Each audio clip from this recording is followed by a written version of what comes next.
یہ صدا حریت جموں کشمیر ہے، پیش خدمت ہے خصوصی اپ ڈیٹ۔ بھارت کے غیر قانونی زیر قبضہ جموں کشمیر میں بھارتی فورسز نے آج سوپور قصبے کے علاقے آرم پورہ میں اندھادھند فائرنگ کر کے 3 کشمیری شہید کر دیے۔ بہیمانہ واقعے کے خلاف علاقے میں زبردست بھارت مخالف مظاہرہ کیا گیا، جس میں زیادہ تر خواتین شریک تھی۔ نامعلوم افراد کی طرف سے کیے گئے حملے میں 2 اہلکاروں کی ہلاکت اور ایک اسسٹنٹ سب انسپکٹر سمیت 3 اہلکاروں کے زخمی ہونے کے بعد بھارتی پولیس نے انتقامی کارروائی کرتے ہوئے علاقے میں اندھادھند فائرنگ کی۔ قابض اہلکاروں کی فائرنگ سے 3 افراد کی شہادت پر علاقے کے لوگ سڑکوں پر نکل آئے اور آزادی کے حق میں فلک شگاف نعرے لگائے۔ کل جماعتی حریت کانفرنس نے کہا ہے کہ جموں کشمیر اقوام متحدہ کی طرف سے تسلیم شدہ ایک متنازع علاقہ ہے اور بھارت کو اس کی قانونی حیثیت اور علاقائی خدوخال میں تبدیلی کا کوئی حق حاصل نہیں ہے۔ کل جماعتی حریت کانفرنس کے ترجمان نے مقبوضہ جموں کشمیر کے حصے بکھرے کرنے کی تمام تجاویز کی مذمت کرتے ہوئے علاقائی دوریاں، فرقہ وارانہ عدم استحکام اور آبادیاتی عدم توازن پیدا کرنے کے مذموم بھارتی منصوبوں کو قطعی طور پر مسترد کیا۔ انہوں نے امید ظاہر کی کہ غیور کشمیری بھارتی فسطائیت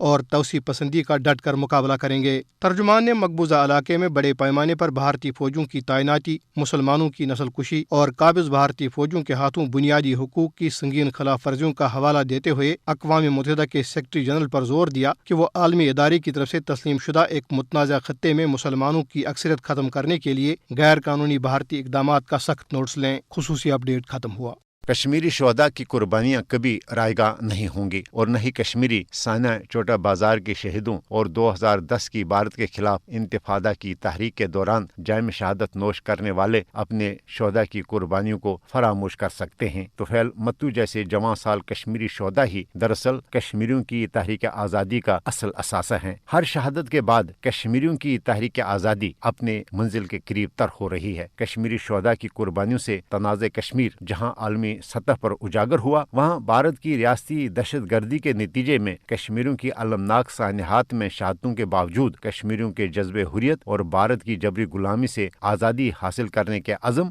جوش اور ولولے میں اضافہ ہی ہوتا جا رہا ہے، کیونکہ کشمیری شہداء کی مقدس قربانیاں کشمیریوں کے لیے رہنمائی اور روشنی ہیں۔ بھارت اپنی ظالمانہ فوجی طاقت اور سامراجی حربوں سے کشمیریوں کی مبنی برحق جدوجہد آزادی کو دبا نہیں سکتا۔ بھارت کشمیری نوجوانوں کو شہید تو کر سکتا ہے، لیکن ان کے جذبے آزادی کو ختم نہیں کر سکتا۔ کشمیری اپنے شہداء کے مقدس مشن کو ہر حال اور ہر صورت میں اپنے منطقی انجام کو پہنچائیں گے، کیونکہ کشمیری شہداء کا واضح پیغام ہے کہ کشمیری اپنے وطن کی بھارت کی جبری غلامی سے آزادی کے لیے اپنی جانوں کا نذرانہ پیش کر سکتے ہیں، لیکن بھارت کی جبری غلامی کشمیریوں کو کسی صورت قبول نہیں، اور نہ ہی کشمیری اپنے حق خود ارادت کے مطالبے سے دستبردار ہوں گے۔